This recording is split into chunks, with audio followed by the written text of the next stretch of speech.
Hello everyone, we have to discuss about that JPSC paper 1 की preparation देख लेते हैं। मध्यकाल की सरकार एक समग्र एवं संरचना थी और ये विलय था किसका था? ये विलय फारस, अरब एवं तुर्क मंगोल का था, भारतीय तत्वों का। मुगल काल की सरकार की एक समग्र एवं संरचना फारस, अरब, तुर्क एवं मंगोल व भारतीय तत्वों का मिश्रण था और फारस की खाड़ी व अरब देशों से आए मुस्लिम शासकों एवं तत्पश्चात एवं मुगलों और तुर्क, मंगोल और तथा तत्कालीन भारतीय शासन पद्धति के सम्मिश्रण के परिणाम स्वरूप मुगल काल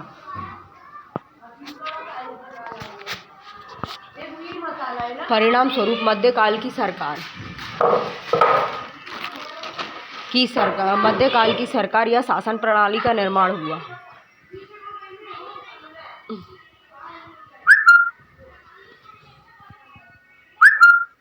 पूरे भैया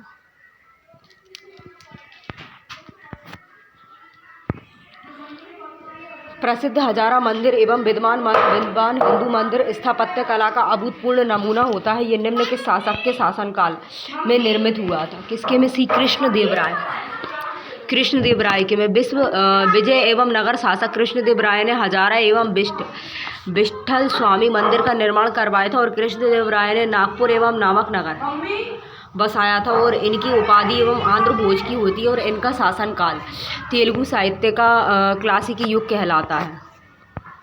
निम्नलिखित राज्यों में से दो भाइयों एवं हरिहर तथा बुक्का ने किसकी स्थापना की होती है? डी विजयनगर राज्य की। विजयनगर राज्य की स्थापना 1336 ईस्वी में हरिहर और बुक्का नामक दो भाइयों द्वारा की गई होती है और विजयनगर का शाब्दिक अर्थ होता है जीत का शहर। हरिहर तथा बुक्का कामपिनी राज्य में मंत्री होते हैं और विजयनगर मध्ययुगीन भारत का प्रथम हिंदू साम्राज्य होता है और इनमें से किसे आंध्र भोज भी कहा जाता है? कृष्णदेव राय को। कृष्णदेव राय 1509 से लेकर के 1529 ईस्वी में मध्यकालीन भारत का महान हिंदू शासक था। उसका शासन तेलुगु साहित्य का स्वर्णकाल कहलाता है। इसके दरबार में तेलुगु के 8 प्रधान कवि थे तथा उसे आंध्र प्रदेश का भोज भी कहा जाता था।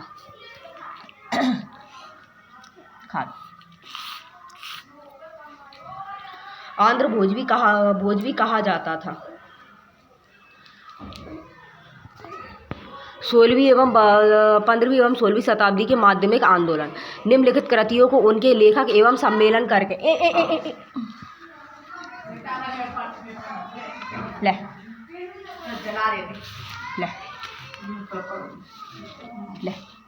खा ले इतिया ले खा।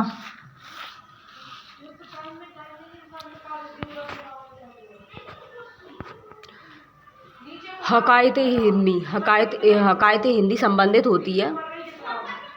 अब्दुल वाहिद एवं बिलग्रामी से एवं तहजीबुल अफ्तलाक संबंधित होती है एवं मिसकाविया से और तुजुल एवं तिवार संबंधित होती है। बेलक अल कवायकी से और जवामियल हिकायत संबंधित होती है जलाउद्दीन मोहम्मद सौफी से।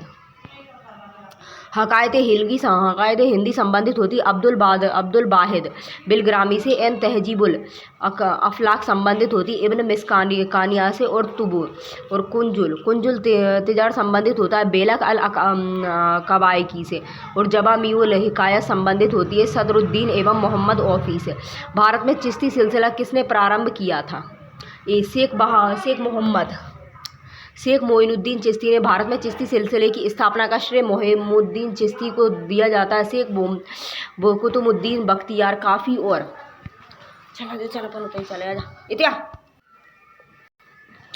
भारत में चिश्ती सिलसिले की स्थापना का श्रेय मोइनुद्दीन चिश्ती को जाता है और शेख मोइनुद्दीन बख्तियार काफी तथा बहरुद्दीन एवं गज ए शंकर भी चिश्ती सिलसिले से संबंधित थे। मेन रखो तो ज्यादा बरगाव का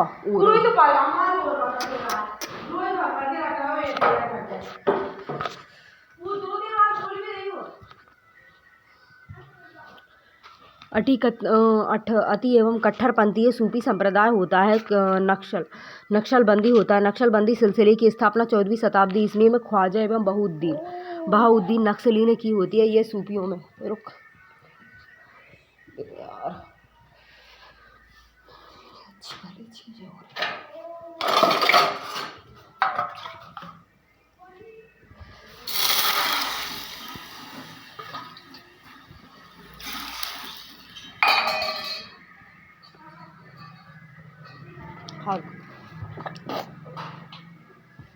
होगा खा ला।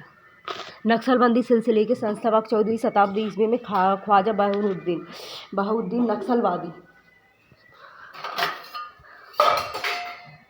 नक्सलवादी ने की थी, और ये सूफियों में सबसे कट्टर एवं सिलसिला थे वो नक्शबंदी सिलसिला संगीत के विरुद्ध था, और औरंगजेब नक्सलबंदी सिलसिले का अनुयायी था।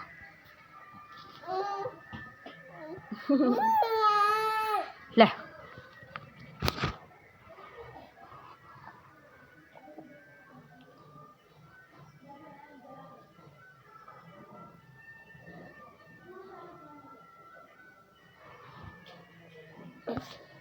खा लो।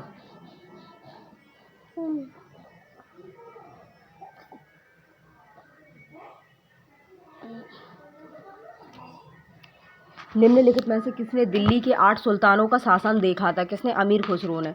ऐसा माना जाता है कि अमीर खुसरो 1253 से लेकर के 1325 ईस्वी में दिल्ली सल्तनत के 8 सुल्तानों का शासन देखा था। इसका जन्म उत्तर प्रदेश के एटा जिले के पटियाला गांव में हुआ था, और यह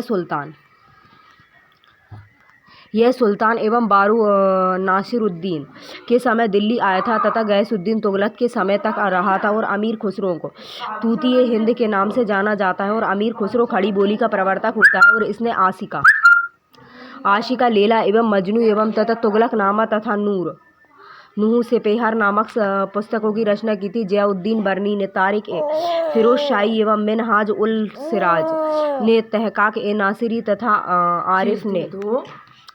अफीफ ने तारिक फिरोज शाही नामक पुस्तक की रचना की थी। विशिष्ट द्वैत सिद्धांत के संस्थापक कौन होते हैं? रामानुजाचार्य। विशिष्ट द्वैत सिद्धांत के संस्थापक रामानुजाचार्य होते हैं, और बल्लभाचार्य शुद्ध द्वैत एवं मत या पुष्टि मार्ग के संस्थापक थे। इनके सम्मान में भारत सरकार ने 1977 ईस्वी में 1 रुपये का डाक टिकट जारी किया था, और मध्वाचार्य द्वैतवाद के प्रतिपादक थे, और द्वैतवाद वेदांत के 3 प्रमुख दर्शनों में से एक होता है। मुगल साम्राज्य प्रशासन एवं वित्त व्यवस्था, संस्कृति तथा कला। निम्न में से कौन शासन अशिक्षित होता है? सी अकबर। मुगल बादशाह अकबर अशिक्षित था, और लेकिन उसके द्वारा किए गए कार्यों में उसे महान बना दिया गया था। उसने लगभग 50 वर्षों तक शासन किया था। अकबर विश्व के महान साम्राज्य निर्माताओं तथा प्रशासकों में स्थान रखता है। वह यह आदर्श मानव लोक कल्याणकारी प्रशासन एवं महान विजेता तथा साम्राज्यवाद निर्माता है। निम्न में से कौन सा जोड़ा सम्मिलित होता है? पानीपत का प्रथम युद्ध हुआ था 1526 में। खानवा का युद्ध हुआ था 1527 में। 1527 में हुआ था। प्लासी का युद्ध हुआ था 1757 में। चित्तौड़गढ़ का युद्ध हुआ था 1557 में। और जाऊ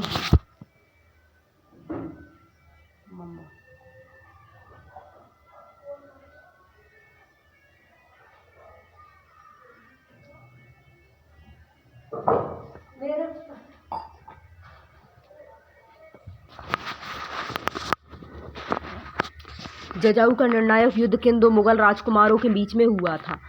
बहादुर शाह फर्स्ट एवं मोहम्मद आजम शाह।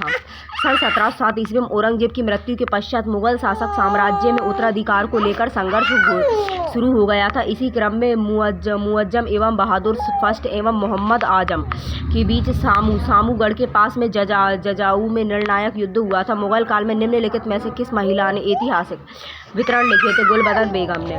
मुगल काल की उपरोक्त चारों ही महिलाओं ने उच्च शिक्षा एवं साहित्य के क्षेत्र में प्रतिष्ठा स्थापित की थी। बाबर की पुत्री गुलबदन बेगम ने हुमायूं नामक ऐतिहासिक ग्रंथ लिखा था। नूरजहां जहांगीर की पत्नी थी, और जिसने कि नूरजहां गुट बनाकर शासन में हिस्सा लिया था। जहां आरा बेगम शाहजहां की बड़ी पुत्री थी, जिसने कि उत्तराधिकार के युद्ध में दारा का साथ दिया था, और तथा शाहजहां के बंदी जीवन में उसके साथ रही थी। और जेबू निस्सा औरंगजेब की पुत्री थी, और जिसे विद्रोही एवं शाहजादा अकबर द्वितीय ने पत्र व्यवहार करने के कारण औरंगजेब ने निष्कासित कर दिल्ली भेज दिया था। इनमें से कर एवं व्यवस्था को बंदोबस्त व्यवस्था के नाम से भी जाना जाता है। जब्ती कर व्यवस्था को बंदोबस्त व्यवस्था के नाम से भी जाना जाता है। भूमि की माप करके नकद वसूली को जब्ती प्रणाली कहा जाता है और भूमि की माप करके अनाज के रूप में वसूली को नस्क या मुक्तैया कनकुत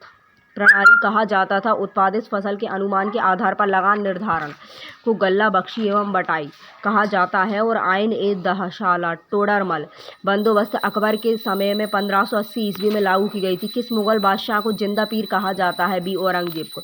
औरंगजेब व्यक्तिगत दृष्टि से कट्टर एवं सुन्नी एवं मुसलमान इस्लाम के कानूनों को अक्षरशः मनाने वाला और अपनी कट्टर सुन्नी एवं प्रजा के लिए जिंदा पीर कहा था और वह नमाज और रोजे में नियमित था और मुगल बादशाहों में धार्मिक दृष्टि से बहुत चरित्रवान बादशाह था। निम्नलिखित में से कौन सा कथन औरंगजेब के बारे में सत्य होता है? ये सभी। उसने सिक्कों पर कलमा एवं लिखवाना बंद कर दिया था और नवरोज का त्योहार मनाना समाप्त कर दिया था। मोहद एवं शिव नियुक्त किया था। औरंगजेब एक कट्टर मुगल शासक था। इसने 1658 ईस्वी में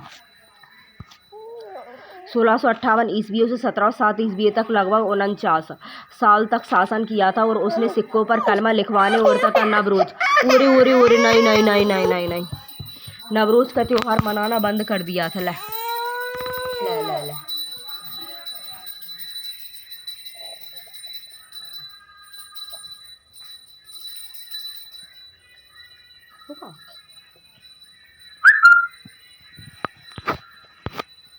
बस उसने सिक्कों पर कलमा लिखवाने तथा नवरोज का त्योहार मनाना बंद कर दिया था और तथा मुहस्सिब नामक नए अधिकारी की नियुक्ति की थी। निम्न में से कौन सिंहासन रूढ़ होने के पश्चात सम्राट औरंगजेब नहीं खा रहा सम्राट औरंगजेब के बारे में सत्य होता है? ये सभी। उसने सिक्कों पर कलमा लिखवाना बंद कर दिया था और नवरोज दूसरी चीज खाएगा नवरोज का त्योहार मनाना समाप्त कर दिया था और मुहस्सिब नियुक्त किया था।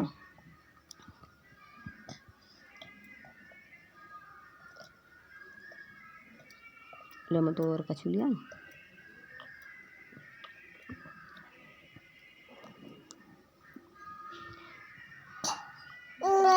मत खा रहा मैं तो और कछु लेके आ। औरंगजेब एक कट्टर मुगल शासक था। इसने 1658 ईस्वी से 1707 ईस्वी तक लगभग 49 साल तक शासन किया था। उसने सिक्के पर कलमा लिखवाने और तथा नवरोज का त्योहार मनाना बंद कर दिया था और मुहद्दशिब नामक नए अधिकारी की नियुक्ति की थी। और निम्न में से कौन सिंहासन रूढ़ होने के पश्चात सम्राट औरंगजेब कहलाता है? बी मुहीउद्दीन मोहम्मद सिंहासन रुद्ध होने के पश्चात सम्राट औरंगजेब के नाम से जाना गया था। उत्तराधिकारी युद्ध के समय औरंगजेब दक्षिण का सूबेदार था और औरंगजेब का प्रथम अभिषेक 31 जुलाई 1658 ईस्वी को, दूसरा अभिषेक 15 जून 1659 ईस्वी को आगरा में हुआ था। शासक बनते ही औरंगजेब ने आलमगीर की उपाधि धारण की थी। किस मुगल बादशाह ने तंबाकू के प्रयोग पर निषेध लगाया था? बी जहांगीर ने। मुगल बादशाह जहांगीर ने तंबाकू के प्रयोग पर निषेध लगाया था और 3 नवंबर 1605 ईस्वी को आगरा के किले में जहांगीर का राज्याभिषेक हुआ और उसने नूरुद्दीन एवं मोहम्मद जहांगीर एवं बादशाह गाजी की उपाधि ग्रहण की थी। जहांगीर ने किस कलाकार को नसीरुज्जमा की उपाधि प्रदान की थी? अबुल हसन को। चित्रकला का चरमोत्कर्ष जहांगीर के काल में दिखाई देता है और जहांगीर के समय में अब्दुल हसन को नादिर उज जमा और उस्ताद मंसूर को नासिद उस अस्त्र की उपाधि दी गई थी। और बिशन दास इस युग का अत्यधिक एवं कुशल चित्रकार था और जहांगीर के समय के कुछ अन्य प्रसिद्ध चित्रकारों में हेरात का अकारिजा और उसका पुत्र हसन था। सुलह ई कुल का सिद्धांत किसके द्वारा प्रतिपादित किया गया था? बी अकबर के द्वारा। अकबर ने दार्शनिक एवं धर्मशास्त्रीय प्रश्नों पर वाद विवाद करने के लिए फतेहपुर सीकरी में 1575 ईस्वी में इबादत खाना बनवाया था और सभी धर्मों का सार संग्रह कर 1582 ईस्वी में उसने दीन इलाही नामक धर्म प्रवर्तित किया था, जिसका प्रधान व्याख्याता एवं बादशाह स्वयं था। इसी ने सुलह ए कुल का सिद्धांत प्रतिपादित किया था। अकबर के दरबार में आने वाला पहला अंग्रेज व्यक्ति था रोल्फ फिज 1583 ईस्वी से 1591 ईस्वी तक बादशाह अकबर के। खा लो क्या हो गया?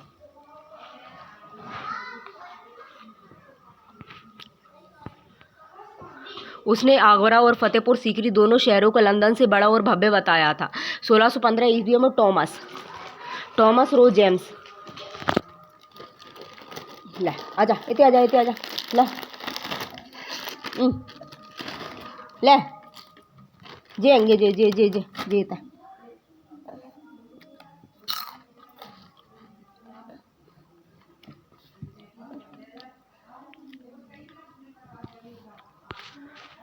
सोलह सौ 15 ईस्वी में टॉमस रो जेम्स फर्स्ट के पत्र को लेकर जहांगीर के समय में भारत आया था। अकबर द्वारा बनाई गई कौन सी इमारत का नक्शा बुद्ध विहार की तरह होता है? पंचमहल का। पंचमहल फतेहपुर सीकरी में स्थित होता है। इसका निर्माण अकबर ने करवाया था और इसके निर्माण की प्रेरणा नालंदा के बुद्ध विहार से ली गई थी। इसके निर्माण का उद्देश्य हरम की महिलाओं को घूमने एवं फिरने के लिए बनाया गया था। जोधाबाई का महल अकबर का निवास स्थान था। यह फतेहपुर सीकरी का सबसे बड़ा स्थापत्य होता है। बुलंद दरवाजा अकबर ने अपने गुजराल एवं खानदेश विजय 1572 से 73 ईस्वी के उपलक्ष्य में मनवाया था। अकबर ने जिस एवं मनसबदारी प्रणाली को लागू किया था वह किस देश में प्रचलित प्रणाली से उधार ली गई थी? और सी मंगोलिया। अकबर द्वारा शुरू की गई मनसबदारी एवं व्यवस्था मंगोल नेता चंगेज खां की दशमलव प्रणाली से उधार ली गई थी और इसके अंतर्गत उन व्यक्तियों को सम्राट द्वारा एक पद प्रदान किया गया था जो कि शाही सेना में होते थे। दिए जाने वाले पद को मनसब एवं इसे ग्रहण करने वाले मनसबदार कहा जाता था और मनसबदार व्यवस्था में जात एवं व्यक्ति के वेतन और प्रतिष्ठा का तथा सवार पद से घुड़सवार एवं दस्तों की संख्या का ज्ञान होता था। मनसबदारों जाए उतना ही ले जाइए तना खेल ले वो उतना ले जाइए जा दुकान में छोड़ दिए। अरे दुकान में छोड़ दिए। अरे तू लगा लिए लेकिन दुकान में छोड़ दे बस बाय ऐसो ठीक है। तू जो लगाने लगाते रही दुकान में छोड़ दे बस बाय ऐसो खेलते रहो। मनसबदारों ये तो खेल नहीं पा रहा वो खेल ले वो थोड़ा उतना ही लेगा आराम से।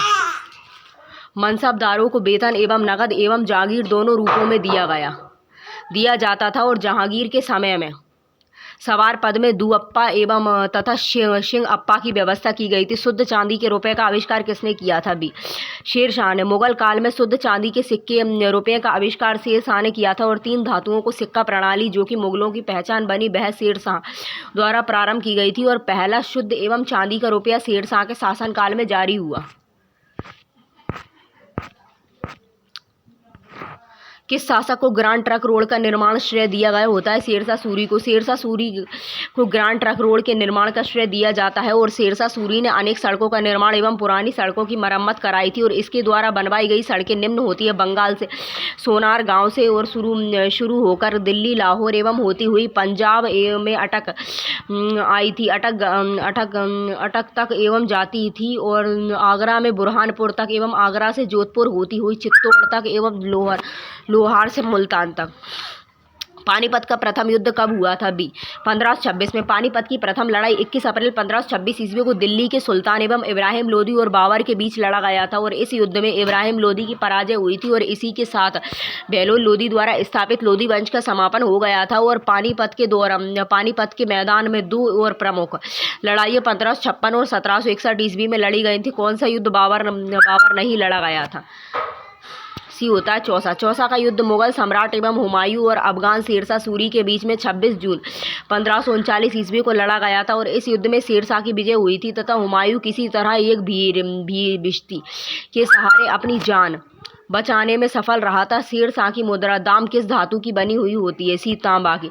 शेरशाह सूरी ने 1540 से 1545 ईस्वी के बीच में शासन किया था। उसने चांदी का रुपया और तथा तांबे का दाम चलाया। तांबे का दाम एवं 380 ग्रेन का होता है और सोने के सिक्के को मोहर के नाम से जाना जाता है। हुमायूं को शेरशाह सूरी ने किस युद्ध में पराजित किया था? ए कन्नौज के युद्ध में। कन्नौज बिलग्राम का युद्ध 17 मई 1540 ईस्वी में शेर खां एवं हुमायूं के बीच हुमायूं के मध्य लड़ा गया था जिसमें कि हुमायूं की पराजय हुई थी और इस युद्ध के पश्चात शेरशाह ने आगरा व दिल्ली पर अधिकार कर लिया था। मदद ए मास था भूमिदान विभाजन के आधार पर मुगल सम्राट की समस्त एवं भूमि 3 वर्गों में विभक्त थी जिसे कि खालसा भूमि एवं जागीर भूमि तथा सयूर गल भूमि कहा जाता था और सयूर गल भूमि को ही मदद ए मास भी कहा जाता था और यह भूमि राज्य द्वारा अनुदान के रूप में दी जाती थी और इस तरह की अधिकांश भूमि अनुत्पादक होती थी और इस भूमि को मिल्क मी भी कहा जाता था। हेमचंद्र विक्रमादित्य भारतीय इतिहास में किस नाम से जाने जाते थे? हेमू के नाम से। उतना ही कर दो ना, दुकान में खेलत रही हो तब तक, वहाँ भाई ले लाऊंगी मैं बाहर। नहीं खेल रहा ना, कोई नहीं है दुकान पे, मोड़ा खेल। हेमू मध्यकालीन भारत के महान हिंदू एवं योद्धा थे और जिन्हें की मध्यकालीन दिल्ली का एकमात्र हिंदू शासक होने का गौरव प्राप्त है और इन्होंने आदिल शाह की ओर से लड़े 24 में से 22 एवं युद्धों में विजय प्राप्त की थी और अतः आदिल शाह ने हेमू को विक्रमादित्य की उपाधि प्रदान की थी और पानीपत के द्वितीय युद्ध में 5 नवंबर 1556 ईस्वी को अकबर ने हेमू को हराया था। मुमताज महल का असली नाम था अर्जुमंद बानो बेगम था। मुमताज महल का असली नाम अर्जुमंद बानो बेगम था और मुमताज महल का विवाह 1612 ईस्वी में शाहजहां से हुआ था और ज्ञातव्य होता है कि मुमताज महल के पिता का नाम आसफ खां था और विश्व प्रसिद्ध ताजमहल मुमताज की मृत्यु के पश्चात उसकी याद में शाहजहां ने बनवाया था। निम्न में से शाहजहां के किस पुत्र एवं पुत्रों ने औरंगजेब की पुत्र पुत्रियों से वैवाहिक संबंध स्थापित किए थे? सी, ए और बी होता है। सिपीहर एवं शिकोह द्वारा शिकोह का पुत्र था और हजिद बख्त एवं मुराद का पुत्र था।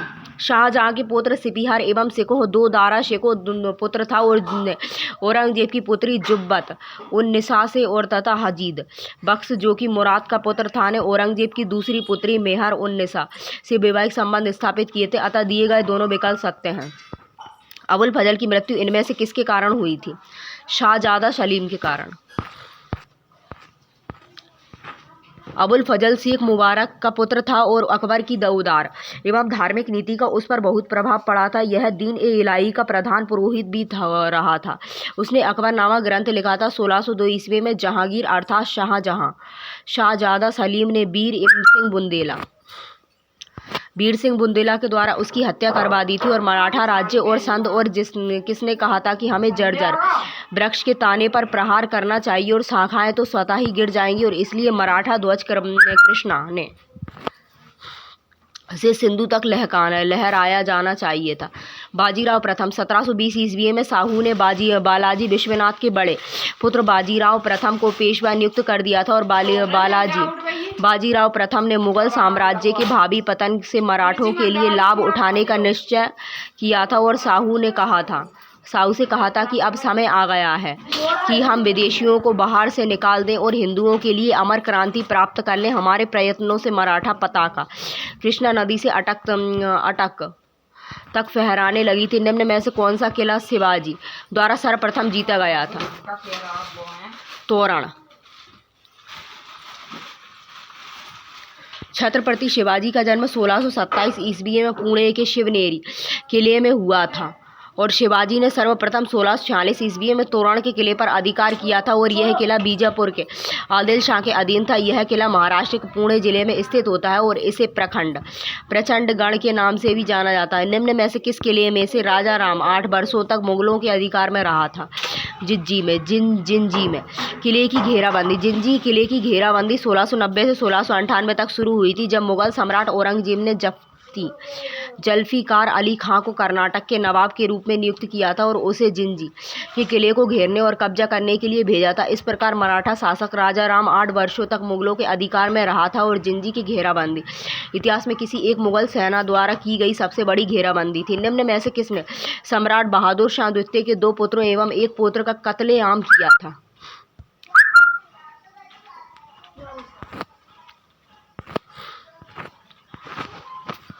कत्लेआम किया था लेफ्टिनेंट हडसन ने।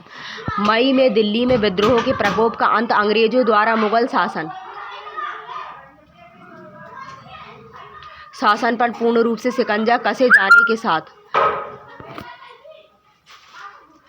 19 सितंबर 1857 ईस्वी को लाल किले पर अंग्रेजों का फिर से कब्जा हो गया था और 20 सितंबर को लेफ्टिनेंट हडसन द्वारा बहादुर शाह को गिरफ्तार कर लिया गया था और अगले ही दिन बहादुर शाह के 2 पुत्र मिर्जा मुगल और मिर्जा खिज्र एवं सुल्तान और उनके पोते मिर्जा अबू एवं बख्त को लेफ्टिनेंट हडसन ने पकड़ लिया था और दिल्ली गेट के पास खूनी दरवाजे पर गोली मार दी थी। शिवाजी ने कब छत्रपति की उपाधि धारण की थी? 1674 में। शिवाजी ने 6 जून 1674 ईस्वी की राजगढ़ में मराठों के राजा के रूप में ताज पहना और छत्रपति की उपाधि धारण की थी और शिवाजी का जन्म 19 फरवरी 1630 ईस्वी को पुणे के शिवनेरी किले में हुआ था। पानीपत का तीसरा युद्ध कब हुआ था? 1761 में। पानीपत का तीसरा युद्ध 14 जनवरी 1761 ईस्वी को पानीपत में दिल्ली से लगभग 60 मील उत्तर में मराठा सम्राट और अफगानिस्तान के अहमद शाह अब्दाली के बीच में हुआ था। इस युद्ध में मराठों का नेतृत्व सदाशिवराव, मैं कहाँ को पहनाऊँ, मैं कोई चीज़ पहन दूँ, सदाशिवराव भाऊ ने लिया था। और इस युद्ध का अंत मराठों की पराजय से हुआ था। आधुनिक भारत का इतिहास। मुगल सम्राट का पतन एवं स्वायत्त राज्यों का उदय। निम्न में से किसने सम्राट एवं बहादुर शाह द्वितीय के 2 पुत्रों एवं 1 पौत्र का कत्लेआम किया था? सी लेफ्टिनेंट हडसन ने। मई में दिल्ली में विद्रोह के प्रकोप का अंत अंग्रेजों द्वारा मुगल शासन पर पूर्ण रूप से शिकंजा कसे जाने के साथ हुआ था और 19 सितंबर 1857 ईस्वी को लाल किले पर अंग्रेजों का फिर से कब्जा हो गया था और 20 सितंबर को लेफ्टिनेंट हडसन द्वारा बहादुर शाह को गिरफ्तार कर लिया गया।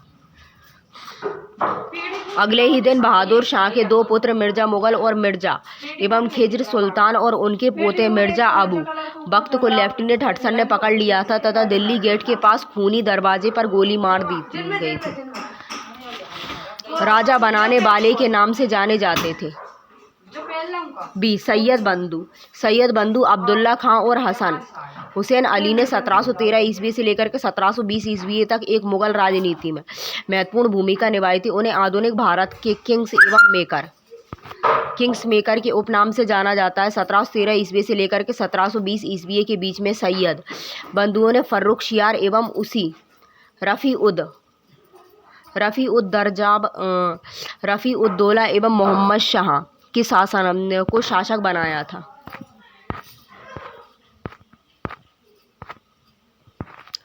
ब्रिटिश जनरल जिसने कि हैदर अली को पोर्टोनोमा के युद्ध में हराया था। बी सर आयर कूट को। जुलाई 1780 ईस्वी में हैदर अली ने अरकाट पर अधिकार कर लिया था और तत्कालीन गवर्नर जनरल वॉरेन हेस्टिंग ने सर आयर कूट को हैदर अली के मुकाबले के लिए दक्षिण भेजा। दूसरी ओर वह अपनी सफल कूटनीति से महादजी सिंधिया और निजाम को अंग्रेज विरोधी एवं गुट से अलग करने में सफल रहा था। इस बिखराव से हैदर अली के उत्साह में कोई कमी नहीं आई थी और वह डटकर अंग्रेजों का मुकाबला किया था और परंतु 1781 ईस्वी में सर आयरकूट द्वारा हैदर अली का पोर्टोनोवा में पराजित कर दिया गया था और बाद में हैदर अली की मृत्यु हो गई थी। भारत के साथ व्यापार के लिए सर्वप्रथम संयुक्त पूंजी कंपनी किन लोगों ने आरंभ की थी? वी डच ने। सन 1602 ईस्वी में डच इंग्लैंड संसद द्वारा पारित किए गए प्रस्ताव से एक संयुक्त डच ईस्ट इंडिया कंपनी की स्थापना हुई थी और इस कंपनी को डच संसद द्वारा 21 वर्षों के लिए भारत और पूरब के देशों के साथ व्यापार करने और आक्रमण एवं विजय करने के संबंध में अधिकार पत्र प्राप्त हुआ था। डच ईस्ट इंडिया कंपनी का नाम बेरिंग दे ओस्ट एवं इनसे एवं कंपनी था।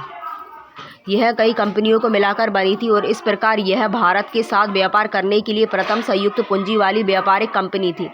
ब्रिटिश महारानी एलिजाबेथ प्रथम के द्वारा दिए गए 15 वर्षीय व्यापार अधिकार पत्र से दिसंबर 1600 ईस्वी में अंग्रेजी ईस्ट इंडिया कंपनी की स्थापना की गई थी। फ्रेंच ईस्ट इंडिया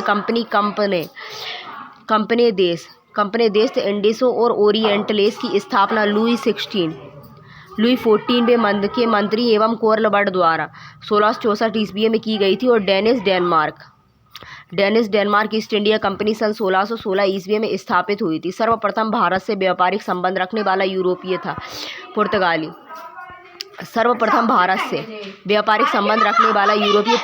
था और 20 मई 1498 ईस्वी को वास्को डी गामा ने भारत के पूर्वी तट पर स्थित बंदरगाह कलिकट पहुंचकर भारत के नए समुद्री मार्ग की खोज की थी। वास्को डी गामा के भारत एवं आगमन से पुर्तगालियों एवं भारत के मध्य व्यापार क्षेत्र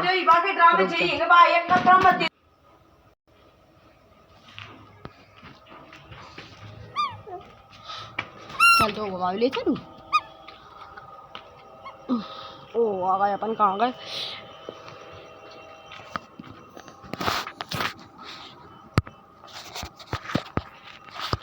सर्वप्रथम भारत से व्यापारिक संबंध रखने वाले यूरोपीय पुर्तगाल थे और 20 मई 1498 ईस्वी को वास्को डी गामा ने भारत के पूर्वी तट पर स्थित बंदरगाह कलिकट पहुंचकर भारत के नए समुद्री मार्ग की खोज की थी। वास्को डी गामा के भारत आगमन ने पुर्तगाली एवं भारत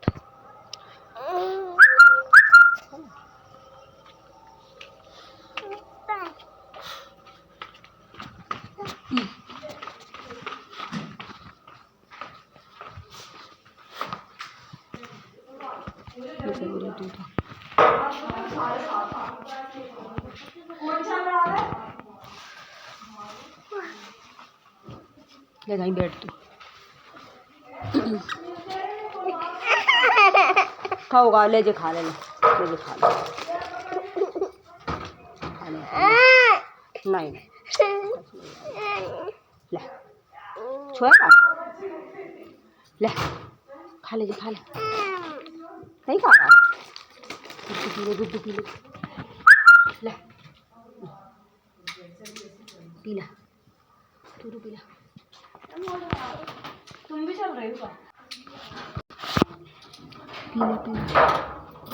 20 मई 1498 ईस्वी को वास्को डी गामा ने भारत के पूर्वी तट पर स्थित बंदरगाह कालीकट पहुंचकर भारत के नए समुद्री मार्ग की खोज की थी। वास्को डी गामा के भारत आगमन से पुर्तगाली एवं भारत के मध्य व्यापार क्षेत्र में नए एवं युग का शुभारंभ हुआ था।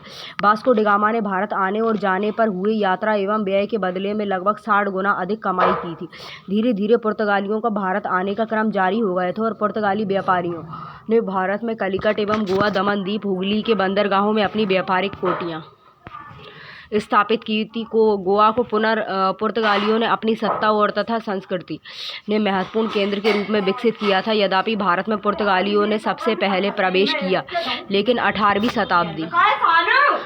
सदी तक आते आते भारतीय व्यापार के क्षेत्र में उनका प्रभाव समाप्त हो गया था।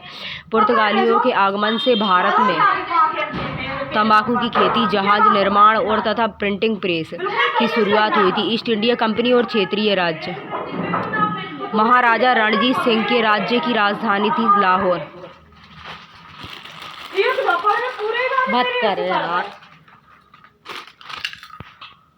महाराजा रणजीत सिंह की राजधानी राजनीतिक राजधानी लाहौर तथा धार्मिक राजधानी अमृतसर थी और जून 1839 ईस्वी में महाराजा रणजीत सिंह की मृत्यु के पश्चात 1845 से 1840 ईस्वी में महाराजा दिलीप सिंह और तथा अंग्रेज गवर्नर जनरल लॉर्ड हार्डिंग की सेनाओं के बीच प्रथम आंग्ल सिख युद्ध हुआ था और सन 1848 ईस्वी से 1849 ईस्वी में लॉर्ड डलहौजी के समय द्वितीय आंग्ल विश्व युद्ध हुआ था।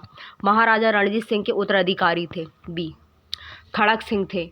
महाराजा रणजीत सिंह का जन्म 13 नवंबर 1780 ईस्वी में सुकर चकिया एवं मिसल के मुखिया महासिंह के घर में हुआ था और 1839 ईस्वी में रणजीत सिंह की मृत्यु के बाद उनका पुत्र खड़क एवं सिंह सिंहासन पर बैठा था और इसे अफीम खाने की आदत थी। ब्रिटिश शासन का भारतीय अर्थव्यवस्था पर प्रभाव 1793 ईस्वी के बंगाल रेगुलेशन का विशिष्ट लक्षण क्या होता है? सी उसने हिंदुओं और मुसलमानों की स्वीकृति विधियों को भी स्थान दिया था। सन 1793 ईस्वी के चार्टर एक्ट द्वारा कंपनी के व्यापारिक अधिकारों को 20 वर्ष के लिए बढ़ाया गया था तथा गवर्नर जनरल के अधिकार का विस्तार बम्बई और मद्रास प्रेसिडेंसियों पर भी कर दिया गया था। और इस एक्ट द्वारा गवर्नर जनरल की परिषद के सभी सदस्यों को वेतन एवं भारतीय कोष से दिए जाने का प्रावधान किया गया था। और इसके अतिरिक्त 1793 ईस्वी के इस चार्टर एक्ट का सबसे विशिष्ट तत्व यह था कि इस एक्ट के द्वारा हिंदू और मुसलमानों की स्वीकृति सामाजिक एवं गतिविधियों को भी मान्यता एवं स्थान प्रदान किया गया था। ज्ञातव्य है कि भारत में सर्वोत्तम एवं न्यायालय की स्थापना 1773 ईस्वी के चार्टर एक्ट द्वारा विधि आयोग और विधि सदस्य की नियुक्ति 1833 ईस्वी के चार्टर एक्ट द्वारा की गई थी। ब्रिटिश द्वारा निम्नलिखित रैयतवाड़ी प्रथा की गई थी डी बम्बई और मद्रास प्रेसिडेंसी में।